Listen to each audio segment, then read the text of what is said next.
Ladies and gentlemen, it's time for another round of Mind Your Puckin' Business with your host, Jeffrey Princeton. Thank you. We'll wait for the music there. Thank you, Dougie Sticks, coming to you from the beautiful, frigid studios of Undefeated Media here in Bergen County, New Jersey. This is the Mind Your Puckin' Business podcast, brought to you by our good friends at the Bamboozle Project, as well as DraftKings. In the holiday spirit, as you're looking for your last-minute Christmas, Hanukkah, Kwanzaa, whatever gifts you're looking to get, go to thebamboozleproject.com.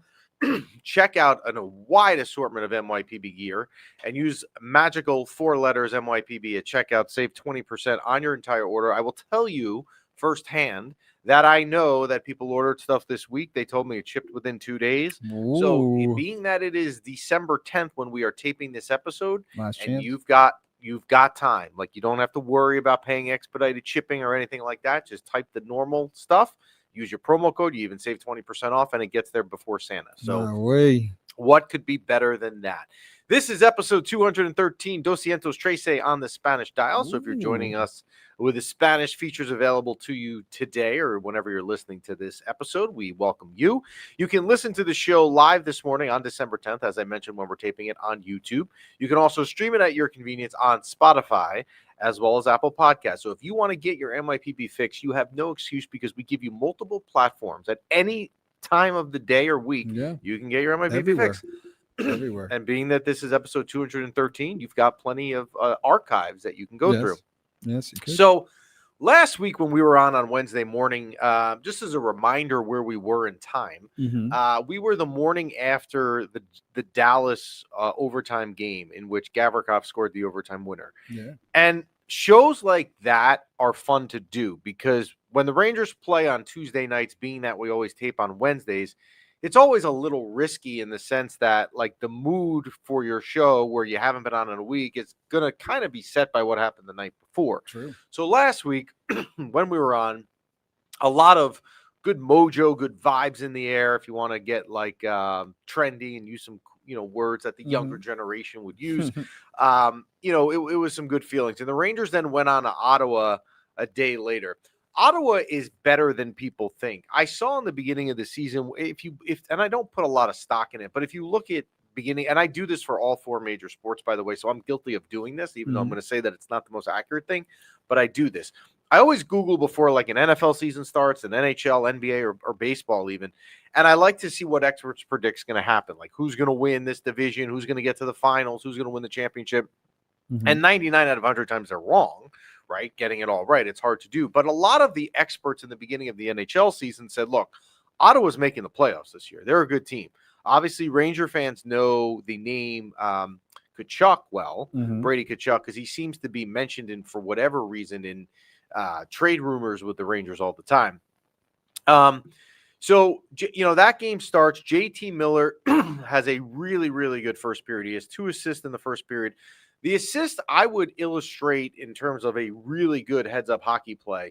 The way that he controls the puck in the neutral zone to then get possession on a stick that he can then spring free for a 2-on-1, in which he makes a perfect pass to Mika Zibanejad, but really all he has to do is tap it in, was outstanding. They have a 2-0 lead. Here's what drove me nuts this game, because you know that there's always things in the games that I'm mad at. I can't have – the Rangers can win 10-0. I'll find things that will annoy me. Once again, they are up 2-0 in a game where they are controlling it, and they take a stupid offensive zone penalty. In this case, the culprit was Will Cooley, and it is not the first time Will Cooley has done this. I sat at the Garden with my wife and kids 3 weeks ago now versus Detroit at a tie game in the third period, and saw in the net in front of me Will Cooley commit an offensive zone penalty. So I don't know if it's something with Cooley. It just seems that it's happening way more than I ever realized.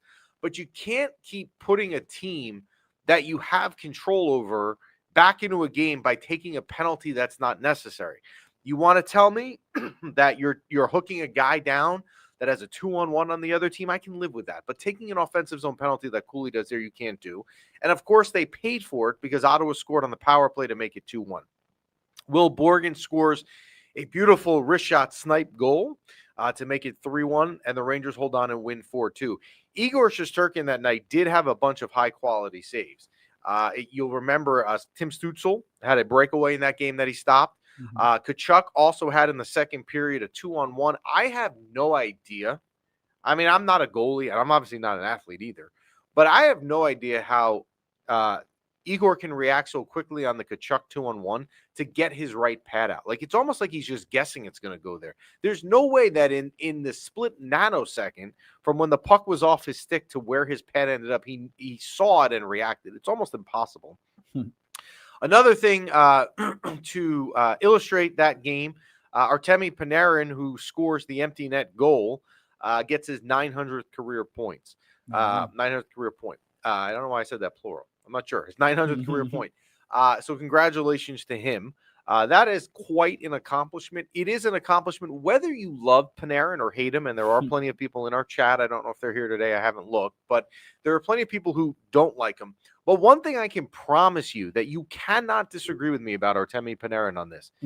If you don't like him, you still have to admit that 900 points for a guy that was undrafted is wild.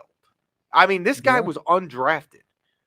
You think of like the Rangers and the people they draft and they screw up, like Lafreniere, Kakko, Vitaly Kravtsov, Lias Anderson, all these people that they draft because they're supposed to be good and they get it wrong. Not any NHL club in all those rounds of the drafts thought to draft Artemi Panarin, and he ends up with over 900 career points. So credit to him. So good win in Ottawa, and they come home. And what is a daunting back-to-back? When you look and you have to play Colorado and then Vegas, which the Rangers had to do 2 weeks ago, they did it in reverse. They had Vegas on a Tuesday and Colorado on a Thursday. At least there, it wasn't a back-to-back. Here, it's like, all right, we're going to give you the two top teams or two of the top teams in the West. And, hey, let's make it back-to-back, and let's also make it a game where your back-to-back, which in this case is Vegas, is not a back-to-back for Vegas. They'll have a rest day. So a very daunting task at hand for the Rangers. I saw the first period on Saturday. I thought they came out well. I thought it was pretty even. I thought in the first period they had the better of the play slightly, but they played well. I didn't see the second or third period. I was out reffing actually in the hometown that you live in. Oh, yeah? I did. And I have to tell you, I don't want to say where you live, but yeah, now you can't say here's what happened. Yeah. I was supposed to ref 3 hockey games on Saturday, and I got to the first one, which was at 1, and ended up getting canceled, and they didn't tell me. So I had 2 hours to kill. I wasn't going to go home. So I said, oh, I got to find a place in this town that has a Ranger game on TV. Well, I thought of it, but it was like, you have style. You You're have like always a baby. welcome. Mi casa, su casa. So anyway, I found a local establishment in your town that I have to say was pretty good. They had like the Ranger game on 5 TVs. You probably could figure it out. I'll say this is a hint without giving it away. It may or may not be in the same strip mall area yes. We got it. I mean, there's really not a lot of options. But yes, very cool place, man. We'll give them a plug one of these days. So I went in there and watched the game. Anyway, so I didn't see the second or third. I did obviously go home and rewatch most of the highlights. I didn't watch the entire game. I was tired and I was freezing from reffing outside, but I did see Panarin tied it. Let's talk about the McKinnon OT winner, though. McKinnon wins it on a beautiful goal, and I saw a lot of people are getting on Will Borgen, right? Will Borgen, he got undressed. How do you let Nathan McKinnon make a play like that? All right, Nathan McKinnon is easily, I don't even think you can debate this. I would say Nathan McKinnon is easily top 5 in the NHL. Wow. Right? He has to be. Like, how is he not? What Will Borgen is not really, I mean, I like Will Borgen, but he's not the shutdown Dan Girardi or Ryan McDonough of the years ago when, they would play the Caps in the playoffs and they'd put, those guys on Ovechkin and they would shut him down. Will Borgen's not a shutdown defenseman.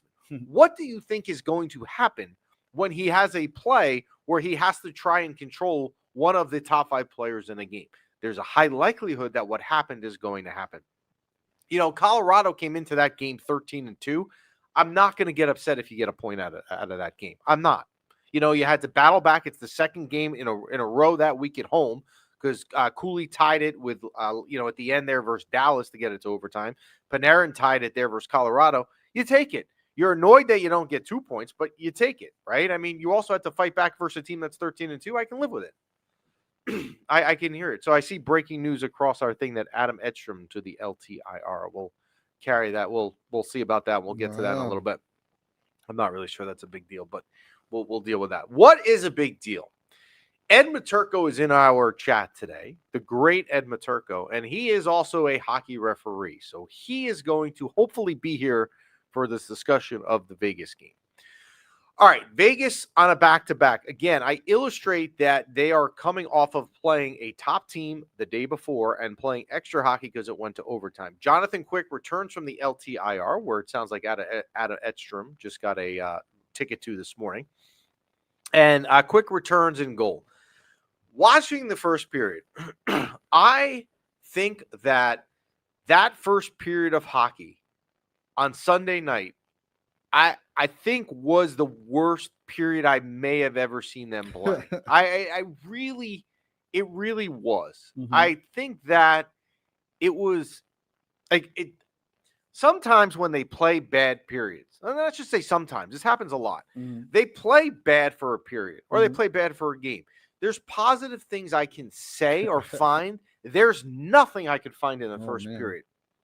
So the first period was atrocious. Brett Howden, former Ranger, scores, like a minute or two into the game. They're down 1-0. And it could have been a lot worse because Quick had some grade A opportunities. And I'm thinking to myself, Jonathan Quick hasn't played in 2 weeks. He just came off, the LTIR, and he's also 65 years old. Like, how is this guy going to even perform? And he's performing well to keep him in the game. Mm-hmm. I don't know what was said. I forgot who it was. I think it might have been John Giannone who asked whoever the player was they interviewed between the intermission and the second and third and said, what did you guys say in the locker room at the end of the first period? Because it was totally different. And something had to be said. Like, the switch doesn't change at the level that it did. Mm-hmm.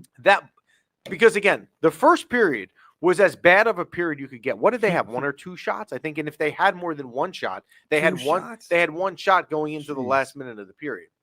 So we go in the car. We are out. I'll tell you something funny. So we're driving home. It's 1-0 at the first intermission. I saw the first period.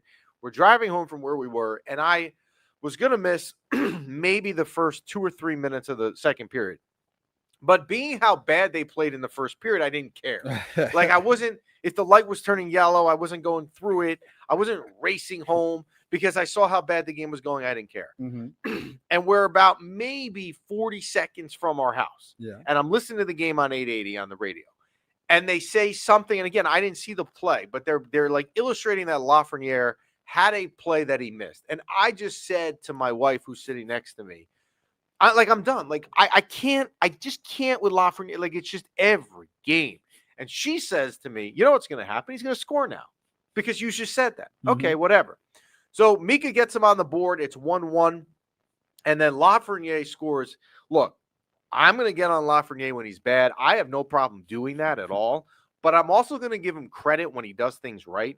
That was a beautiful goal that he scored. Top shelf. He's the best player ever. Sign him.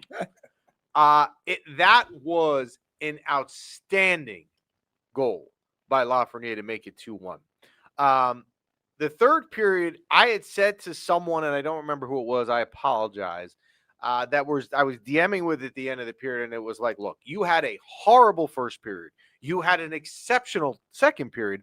What do you think is going to happen in the third period? I have no idea.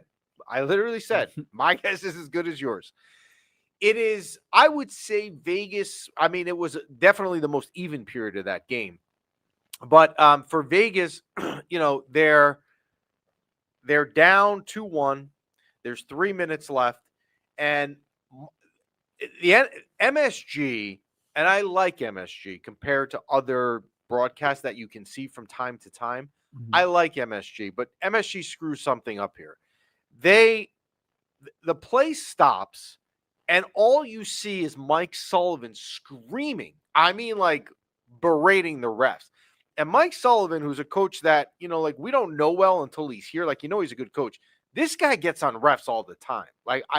And you could see that he was way more annoyed than usual. And he does get animated, but he was like F-bombing. I mean, you could see, right? MSG never shows the replay. No one knows what's going on. The assumption is, because you see Mike Sullivan going nuts, that the penalty is obviously on the Rangers, because why is Mike Sullivan going to complain if it was on Vegas? Well, it ends up being a 4-on-4 in which, two guys are taken off the ice for matching roughing penalties. Why is Mike Sullivan so mad there? Now, a lot of you were DMing me saying, okay, why does he care so much if it was matching minors? I could understand if your coach gets annoyed when it's just your player and you're shorthanded, but there was no, loss of manpower. Let me explain why. The Rangers have a 2-1 lead. When you have 5-on-5 play, which is what it is at that point, and Vegas had pretty much already pulled the goalie, there is less open ice. Think about it like this. When you have overtimes and they're 3-on-3, okay, you see a ton of scoring opportunities. That's what makes the 3-on-3 5-minute overtime exciting. And the reason you see that is because there's more open ice. So if you are a team that is down by a goal and needs to score in the next forthcoming 2 minutes, you want as much open ice as you could get. And so Mike Sullivan is enraged because by calling what is coincidental roughing penalties, that, by the way, they did finally show you the replay on, but they didn't show you the replay until you're in overtime. And it was from like an angle that is taken from a 2009 iPhone. You couldn't even see. I don't even know where this camera was. I've never seen that. So I can get annoyed about that call. I'm not going to do so, because if you have a 2-1 lead, and it is even strength, you should still be able to hold the team. I understand I've given the other team better odds to score, and I've certainly given the other team better odds to have the opportunity to create scoring chances, because now there is less manpower on the ice. Just to explain, that is why he was so enraged. Well, they're also pulling the goalie, so they're going to be up a man. Correct. And apparently those two players been going at it the whole game, so you're going to wait till the last 2 minutes. I don't know why it's called, again, we're going to get into refereeing in a minute in this game. We're not even there yet, but I'm not going to give it there. And a pinch of cute who's saying on the comments, 5-on-4, which is exactly what Vegas ends up with, is way easier than 6-on-5. You're taking the difference of 9 players on the ice, of course, versus 11. That's why Mike Sullivan was so enraged. Now, he probably also has a case to say that nothing's really been called that whole game. Why all of a sudden is Chris Lee making that call? The game goes to overtime. Now, again, I do not get on referees ever. It's just not my thing. I don't know why. I don't know if it's because I ref outdoor hockey and maybe it makes me a little partial to referees. I don't know. I don't like when people get on refs. It doesn't mean that the refs are immune to criticism, but what you saw in the first minute of that game is ridiculous. Minute of overtime, I'm sorry. Matthew Robertson takes the puck in the neutral zone, and if you went to a introductory 101 referee meeting anywhere in around the world, and your instructor is teaching you, this is what a hook is, this is what a slash is, this is what a trip is. That is a trip. He takes his stick, he flings the stick at the puck, misses, and takes out Robertson's skates. Now, what you can't tell me is that the referees missed it because it was the player that possessed the puck. It wasn't like it was behind the play, right? It was. So I don't understand. To me, I don't understand it. Where I'm going to disagree with Mika Zibanejad is Mika Zibanejad says after the game, well, hey, we had no power plays and that doesn't get called. Mika, it doesn't matter if you had 0 power plays or you had 10. It's still a penalty. Yeah. I would like to think that that referees are not sitting there saying, well, you know what? This team hasn't been penalized yet, so we should give the other team a penalty. And vice versa is true to say, look, this team already has 10 power plays. If the other team commits a penalty, I'm not going to call it because they have 10. I don't want to get into what Mika said. It's just it clear as day is a penalty. I don't even know how you. Doesn't matter who's got what penalty. Yeah, and the other thing that's strange to me, and I see Johnny Lazarus is in the chat, so I'm sure he was there. Maybe knows this. everyone that is going nuts at Chris Lee, who was one of the refs. I think the other ref was Furman South is his name. I mean, he should be getting blamed too. There's two refs. Like everyone wants to go nuts at Chris Lee because he is the one that decided on the matching minors at the end of the third period. But Furman South, the other referee, shouldn't be exempt from the overtime one, where again the guy had the puck. Everyone's watching that guy. Yeah. And Johnny Lads with a great point. Why don't you pull up Jonathan Quick? Jonathan Quick left the net after Robertson got tripped, thinking it was automatic and couldn't believe they didn't call it. I didn't know that. See, they didn't show us that. Wow. Again, you have a lead in a game. It's not the reason the Rangers lost that they didn't call the Robertson penalty. It's also, I don't know that if you saw how bad they played in the first period, I think in some ways you'd be like, wow, they got a point out of that game. I felt like I didn't know what to feel on Sunday night because I was so angry at certain things, but I was impressed with certain things. I just didn't know what to do. On the game-winning goal, speaking of Robertson in overtime, why is Matthew Robertson on the ice on the 3-on-3 there in under 20 seconds left? He's not going to be the guy. He's not your scoring guy, right? He's also not your defensive specialist. Why is Gavrikov not on the ice? Or for that matter, anyone else? I'd take Schneider. Like, think back to overtime in March in Minnesota when Braden Schneider scored that beautiful goal in overtime. How is the decision, and I don't know if maybe Johnny could tell me if this got asked, but I don't know, like, why is the decision to have Matthew Robertson out there? I like Matthew Robertson. I don't have anything against him, but I just found like there were plenty of good options. You could see why, and yes, I am a little bit of a homer. I went to Boston University, so I do like Jack Eichel. He went there and took them to the national championship game in his freshman year and then left. So he obviously had a good impact on BU. You could see why Jack Eichel is coveted. You could also see in the offensive zone, or in the Rangers defensive zone, rather, in the third period when he had the puck, he just creates things. He really is. And you think back to the billboard, a lot of you brought it up that are in the MYPB group chat, that the Rangers were so high on trying to get him. And, I believe the story is the owner Pagula of the Sabres, which is who had him, basically said, we're not dealing with the Rangers. We're not trading him to the Rangers. The Rangers tried. And it doesn't surprise me they tried because remember, Chris Drury is a BU guy. David Quinn, who was there at the time, is a BU guy. He's also now back, but he was a BU guy. So there are certainly things that would make you think the Rangers tried to get Jack Eichel, and they could see why. The other thing on the game-winning goal not being talked about on that faceoff, Mika Zibanejad loses that draw so cleanly. It's just terrible. Like it's you can lose faceoff draws, you can tie a guy up and lose it. I mean, he just flat out loses it, allows the Vegas defenseman to launch it off the boards on what's a set play. He won the first one, and they made him do it again. He won the first one, and then they're like, right. No. Hold on, come back. There was an issue with that. Yes, they stopped the faceoff. Did he lose I don't remember. He won the first one. He won the faceoff. And they're like, "Whoa, wait a second. Yeah, come back." Yeah, okay. Now Johnny is saying with great insight, for what it's worth, Gavrikov and Schneider were on the shift before when it was 4-4, and it was 4-4.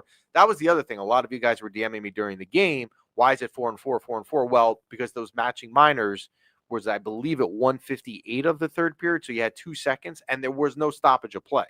So it wasn't going to go till 3-on-3 till you had a stoppage of play. So that overtime, until the Eichel goal, really did have less statistical scoring advantages because, again, there was more manpower on the ice.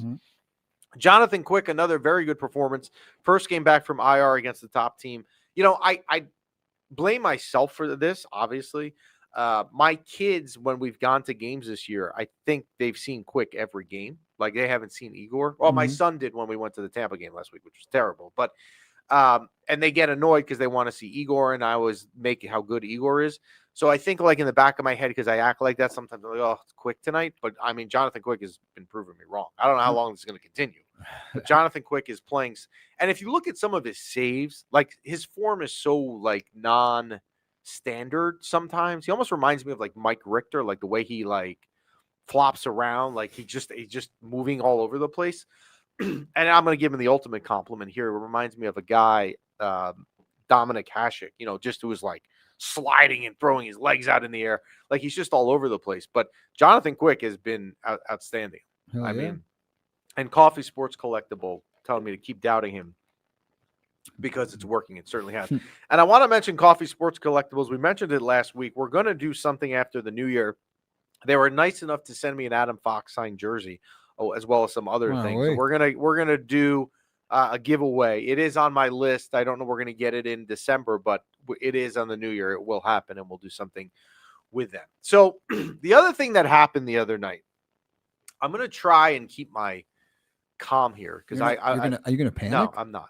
Stop with this thing. One of these days it sounds like you're panicking. One of these days you're gonna come in here, and it's gonna be gone. So. I saw, if you watch the game on MSG, the game starts Sunday night. Yeah. And instantly it says Vegas 3, the Rangers 2. Oh, yes. But the game is only 2 seconds old. Wow. Right? Sounds like they leaked. So the MSG then, takes it real quickly off the screen. Who's ever in the truck or whatever they do fixes it. It's back on at like 1940, right? So 20 seconds later, it's corrected. Yeah. It's not a big deal. I will admit that I took a picture of it, not thinking it was going to be the final score, but just because I thought it was odd. I was watching the game actually with Tyler. I was watching it with my son. Yeah. I think nothing of it, not in my head. What is the final score of the game? 3-2. Now, even at that point, I'm not even thinking of it. The next day, everyone's conspiracy, the referee, he didn't, Chris Lee didn't call the trip, then the matching minors, they want the, the face off. It's scripted. It was always going to be 3-2. I had to put a video up on did you see the video on Monday afternoon? You saw it. Thank you. Johnny Lazarus just nailed it. Thank you. And I've said this in a video, Johnny. I don't know if you saw this. Can you stop with the conspiracy? Guys, think about this. When was the last MSG broadcast before the game Sunday? Think long and hard, okay? You don't have to think that long because it was the day before they played Colorado. We just talked about that game. What was the final score of that game? 3-2. Also, coincidentally, in overtime. Yeah. What happened clearly was whoever was responsibility at MSG is to clear that box on their broadcast from 3-2, which is where it last said the day before, forgot to do so. The game is not script. Or what? The script was leaked. Stop. I'm not even going down this road. I felt so Monday, the amount of people that would keep saying to me, do you think it was leaked? Do you think it was blah, blah, blah? No, it was not. It was 3-2 that literally 36 hours before, not even 36, 30 hours before the game, because it was an afternoon game on Saturday, was 3-2 on the last MSG broadcast. And yes, Coffee Sports Collectibles is right. You had one job to fix that, and it wouldn't even be a story. Like, you wouldn't have even talked about it unless, coincidentally, the game ended up 3-2, the same score as the day before. That's the reason why. So do you think the people who have the script, leak the script out, do they know who's going to be in the Stanley Cup? I'm not even going down this road. And Johnny with a good story that I didn't know. The craziest one was Game 7. Boston was Florida. 13 seconds left before Montour tied at the scoreboard updated to 3-3 was nuts. I didn't know that. That was a great game. I know exactly what game he's referring to. I don't even know that. I remember the Montour goal, but I didn't know about the scoreboard. But yeah, people are like literally going nuts over this damn thing. So, it's funny with the Sunday night game with Vegas for a regular season game where you're playing a Western Conference team. There was a lot to talk about. Like we just probably spent 15 minutes on this game between the conspiracy theory and all that.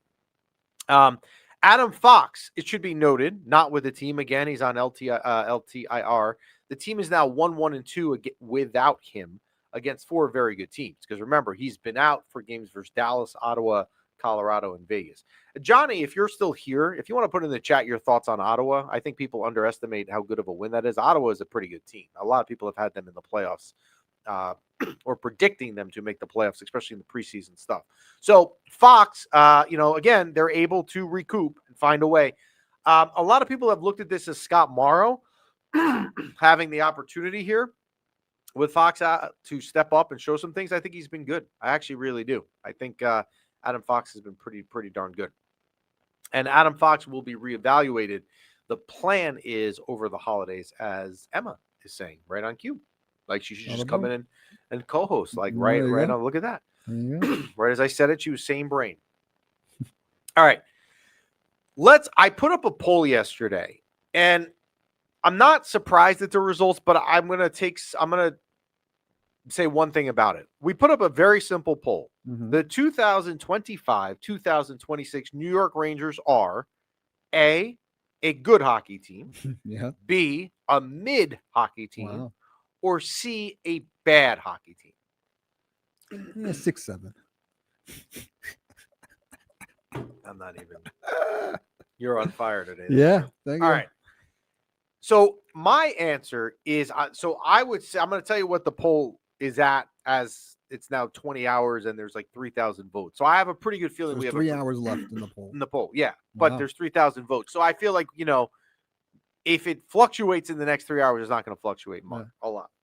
My answer would be that they are a mid hockey team of the three choices. Wow. I am in the majority because 68% agree. 24% Mhm. say they are good, and 8% say they are bad. Wow. 2 people in the comments right now gave away exactly what I was just about to, well, actually, no, one of them did. Here's where maybe I screwed this up. Mhm. You can tell me if I'm wrong. There should have been more options, because I think I'm going to agree with Coffee Sports Collectibles, which would be that they're probably between mid and good. They're better than mid, but they're not better than good. They're not good. They're not bad. NHL Crazy saying they're between mid and bad. I don't think they're bad. They have too much talent. They have Igor Shesterkin. I would say they're between good and mid, would be my thing. Michael Grimaldi, that 24% that say they are good have been fans within the last 2 years. It's possible. And some of that may be that they're spoiled in what they've seen. So that's where we are on the results of the poll. It's going to end up that mid is clearly going to be the winner, but I probably should have been a little bit more lenient with the options and given an option that was kind of between good and mid, because that probably would have been my vote. And based on the fact that 92% of the people said either good or mid, I think we're all in agreement on that. Scud says they're an average team, which normally is fine, but the rest of the league is just so much better that they need to get some additions. Where I would disagree with a little bit of that is the rest of the league is not a lot better. If you look at the Metropolitan standings, and we put that up the other day, it's pretty tight.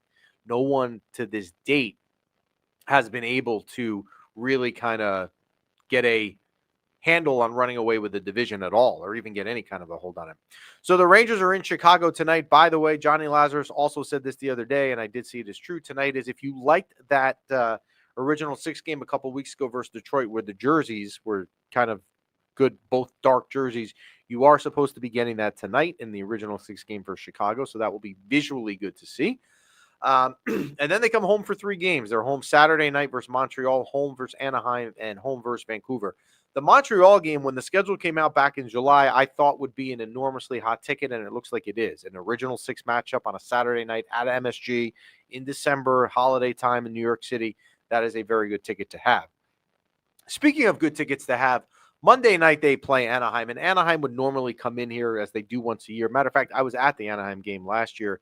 They played on a Saturday night in October. I went with the wife and kids. The Rangers won 2-1, if I remember correctly.